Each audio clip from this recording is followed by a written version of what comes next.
Olá, começou o Hashtag Educa de hoje, a nossa live sobre educação aqui no Facebook da Multirio. E o tema de hoje é consciência negra. Sabe por quê? Novembro é o mês da consciência negra. No dia 20, a gente homenageia o líder Zumbi do Quilombo de Palmares, morto numa caçada aos escravos há 322 anos, lá na região de Alagoas. E aí eu convido você, professor, a refletir.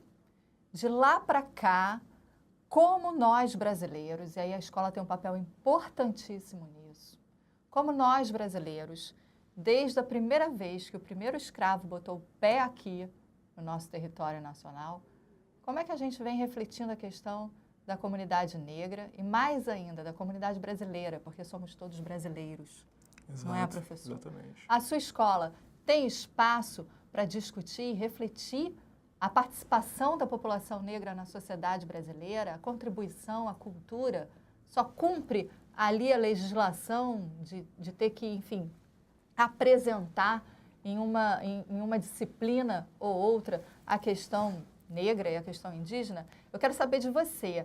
Vem para cá, comente, curta, compartilha, porque esse assunto é extremamente importante e, atual. Ainda que a gente esteja, homenageando um líder da resistência da comunidade negra há 300 e poucos anos, 322 anos, essa questão ela é super atual e ela precisa ser discutida, sim, no ambiente escolar. Somos todos brasileiros e precisamos pensar nisso. Então, vem para cá, hashtag Educa, comente, coloque aí nos seus posts, nos comentários, a sua experiência, as suas críticas, suas sugestões. A gente também vai alimentar as nossas postagens com conteúdo sobre esse assunto. E do meu lado, tem um professor de história excelente. Tipo, Flávia hoje está fã do professor, que é o André Coutinho, que é professor de escola, professor de História da Escola Ceará e jongueiro. Ele vem conversar com a gente sobre o trabalho fantástico que ele faz na Escola Ceará. Seja muito bem-vindo, professora Hashtag Educa. Obrigado, Flávia. Boa tarde a todos. Estou assim, muito contente aí por essa oportunidade. E é isso, Estamos aqui, vamos conversar sobre consciência negra, no mês de novembro, que na verdade deveria ser todos os dias do ano, enfim, por todos os tempos. Mas antes eu vou trazer uma questão que eu quero que você pense junto com a gente. Escravidão humana. A gente está falando da população negra, consciência negra, mas a gente não pode esquecer como os negros chegaram no Brasil. Através de um sistema de trabalho escravo, um sistema econômico de desenvolvimento que já foi utilizado em outras sociedades, em outros tempos do planeta, no Egito, com vários povos, na Grécia, em Roma, na Síria, na Babilônia, e desde o tempo antigo até momentos mais recentes, em países como os Estados Unidos e o próprio Brasil. A escravidão humana, que é um tipo de sistema econômico cruel, e aí vai ficar redundante, desumano, mas que usa a escravidão de povos para o desenvolvimento de outros povos. É cruel, e aí eu queria que a gente começasse a refletir sobre isso. Como que o país se desenvolve a partir dessa chegada da escravidão no Brasil? Como que a gente pode e deve entender esse momento histórico? Bom, havia uma necessidade, por parte de Portugal de acumulação de riqueza, expropriação. Portugal ele se sente sufocado, por não ter assim, por não ser um cerne econômico, de um princípio de economia global. E você não tem nem população suficiente em Portugal para habitar essas terras, para ocupar, o que viria a ser posteriormente o Brasil. E a solução encontrada foi um sistema de escravidão, ou seja, assim, a escravidão moderna, ela era a base econômica, ela não era doméstica, como foi em outros sistemas, em outros locais e ao longo da história humana. Então, ela era a base da economia. E a demanda por trabalho, o Estado português, ele não tinha como suportar essa tarefa, comportar essa tarefa com os próprios portugueses. Isso não teria como. A solução encontrada foi a escravização de índios e a escravização de africanos. embora no caso indígena houvesse projetos diferenciados, né, como o projeto da Companhia de Jesus, que é um projeto tão diferenciado, né, que vai até por hora se chocar com o próprio Império Português, o qual vai acabar ocasionando a sua expulsão do Brasil já no século XVIII. Né? E o caso português ele vai ter uma outra especificidade, né? Porque enquanto na cultura protestante puritana, por exemplo, o caso clássico, né, dos Estados Unidos, o puritanismo ele vai levar o agente dessa colonização inglês, ele vai levar a sua família para as terras americanas. Já o caso português não. O caso português ele não leva a família. Então, o que gera atos de profunda violência, né, para com a população.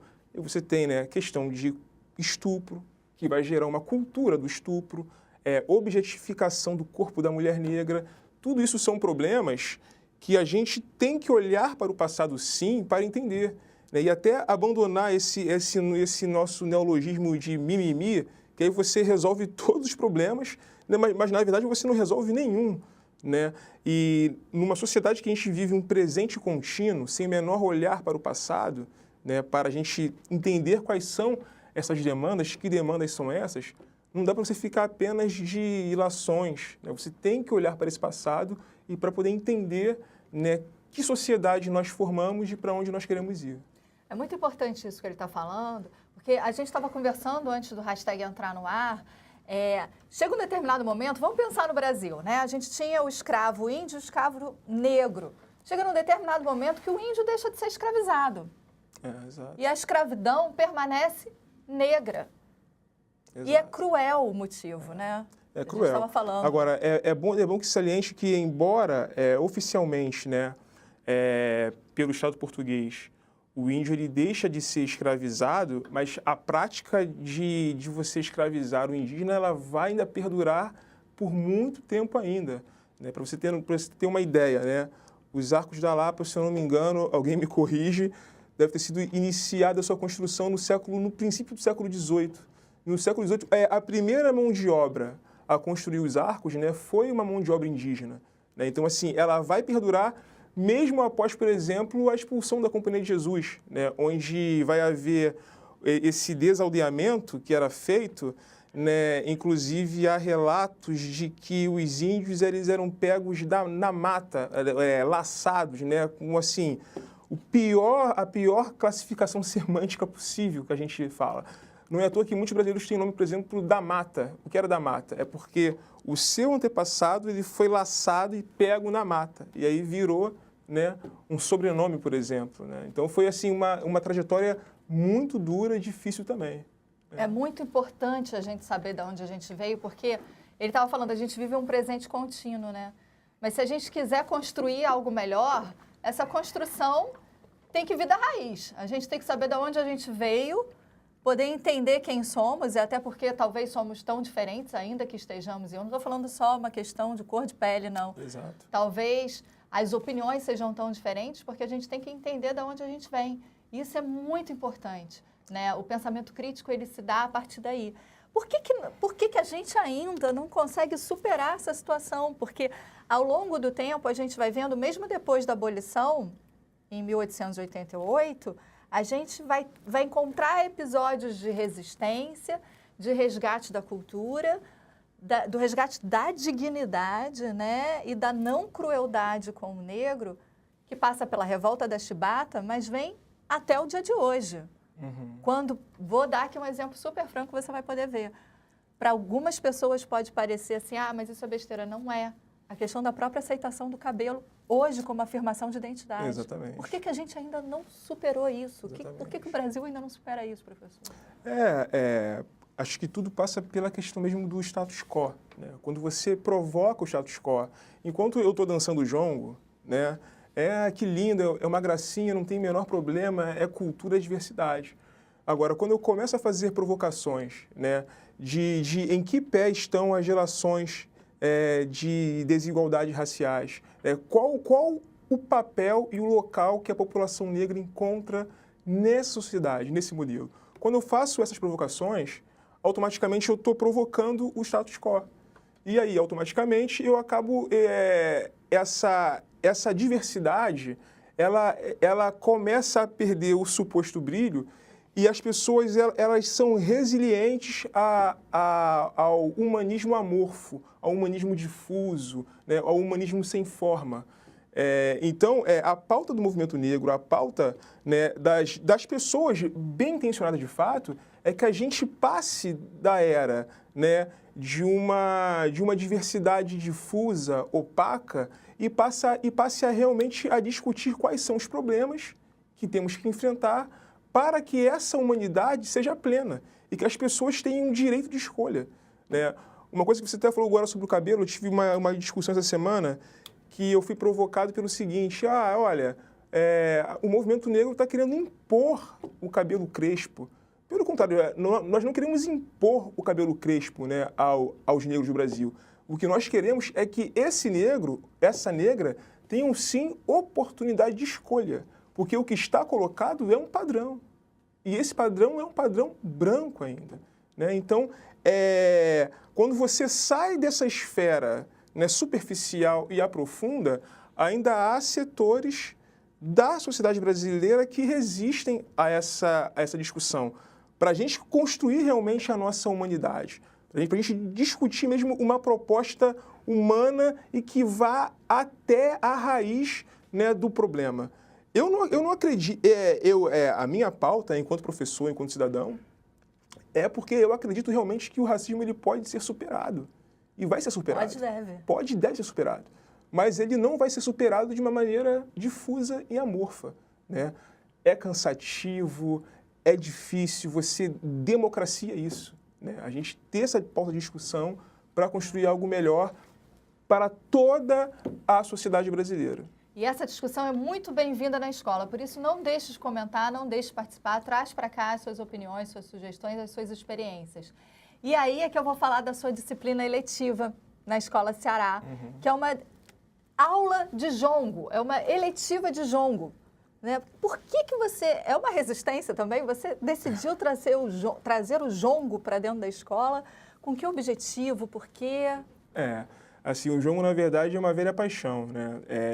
Eu não sou, né, como costumo falar, eu não sou de nenhuma comunidade tradicional jongueira. Eu via o jongo pela televisão, assistia Mestre Darcy, na época o Jô Soares 11h30, né, tinha entrevista e eu fiquei encantado por aquilo, mas eu não tinha, assim, uma oportunidade de ter um contato mais estreito, né, com essa cultura.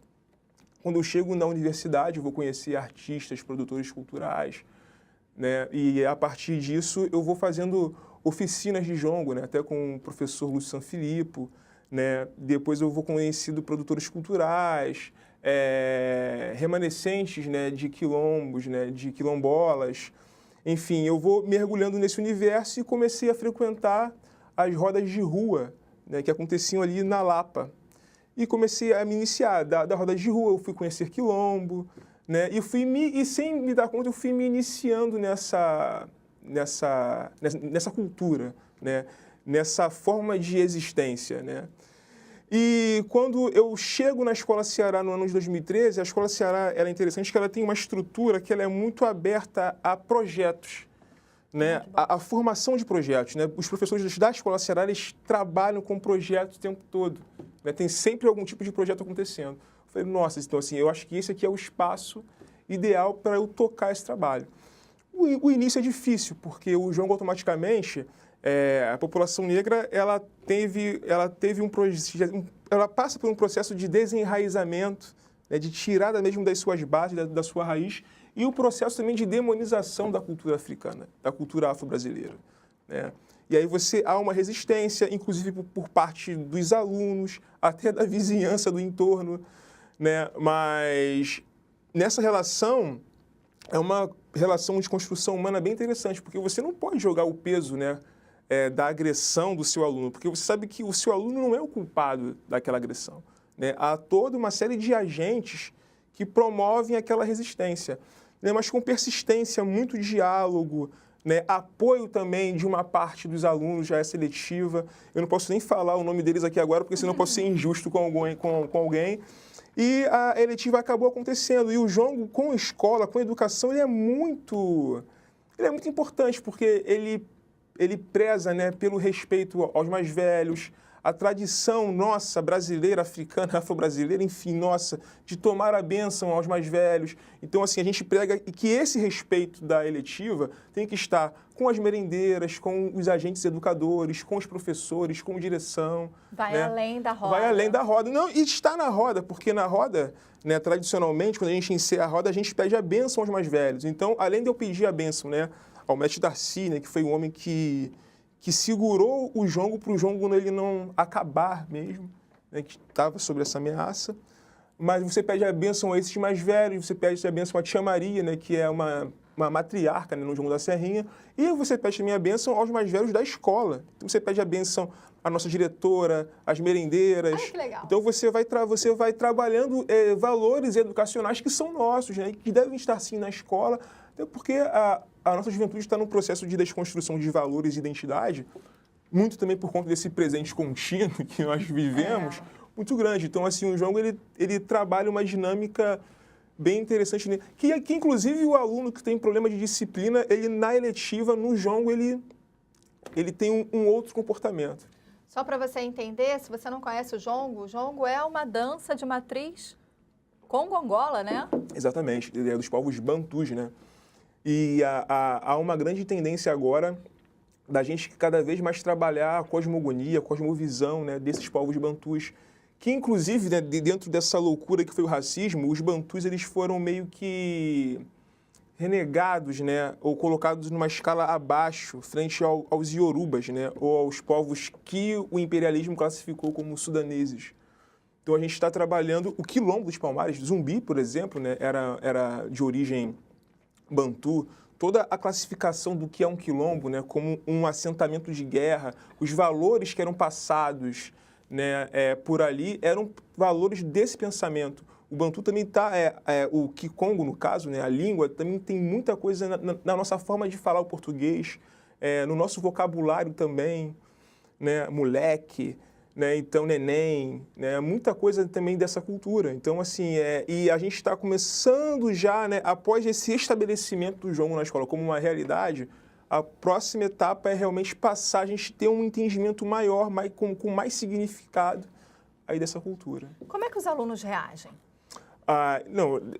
Tem que ir lá atrás, né? No início foi difícil, né? Vergonha, porque o deboche, né? Macumba na escola, até você foi todo um trabalho, exatamente. Né? Teve todo um trabalho de desconstrução nessa perspectiva de tolerância. Até porque a cidade está passando por um momento difícil, né? Em vários pontos da cidade, né, terreiros estão sendo atacados. Então, eu costumo dizer que a escola ela é um termômetro. O que acontece na sociedade vai parar na escola. Então, as reações de intolerância, né, a essa matriz africana, essa matriz negra, ela acaba passando também pela escola. Então, o jongo está sendo também uma ferramenta, né, para a desconstrução dessa cultura de intolerância. Está resolvendo todos os problemas de intolerância na escola? Claro que não. Mas está sendo uma ferramenta assim, bastante positiva. Hoje, o jongo na escola Ceará está estabelecido, né?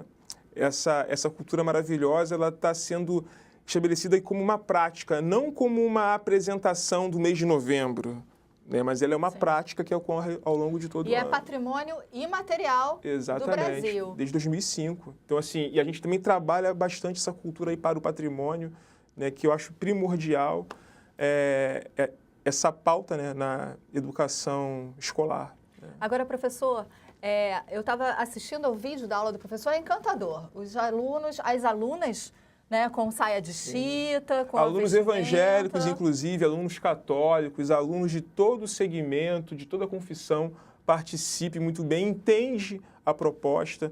Inclusive, pais, né, que são de outra confissão, apoia essa iniciativa, entende, mas tudo isso foi construído com muito diálogo e tem dado certo aí, e agora é só avançar. A gente já está encerrando, já falaram aqui no meu ponto, ó, o pessoal da produção já avisou um minuto para encerrar. Mas eu queria só rapidinho, professor, com o jongo é possível trabalhar música, cultura, valores, outras, história, língua portuguesa, geografia, corpo, né? Escola, ela ainda é muito cartesiana, muito cabeça, né? a gente ainda não conseguiu sair ainda desse modelo disciplinar, né, muito forte. Então é um momento que você aprende a pensar o próprio corpo, a existência a partir do próprio corpo também, a umbigada, né, o primeiro local que você se alimentou, né, liberar essa energia positiva. Tudo isso é trabalhado na eletiva, né, expressão corporal, né, muito bom. Para terminar, eu vou deixar ele numa saia justa agora, que não é uma saia de jongo, porque a saia de jongo roda, e a que eu vou deixar ele agora é uma saia justa. Você pode, para encerrar, cantar um trechinho de um canto de jongo que você acha que sintetize bem o que a gente conversou hoje aqui no Hashtag Educa? Ok, perfeito, tem sim. É um jongo do meu querido compositor Ney Lopes, que é assim, Auê, meu irmão café. Auê, meu irmão café. Mesmo usados, moídos, pilados, vendidos, trocados, estamos de pé. Olha nós aí. Meu irmão café. É isso, né? É isso, gente. Professor, muito obrigada. Muito obrigado. Obrigada Eu que agradeço mesmo. pela força, aliança, força. Né, raiz portuguesa com raiz africana no equilíbrio total. Muito axé no mês de novembro e no ano inteiro. É isso. Professor, muito obrigada. Obrigada mesmo pela sua participação aqui no Hashtag Educa, viu? Eu agradeço. Muito obrigado. Obrigada a você que acompanhou o Hashtag. Até a próxima.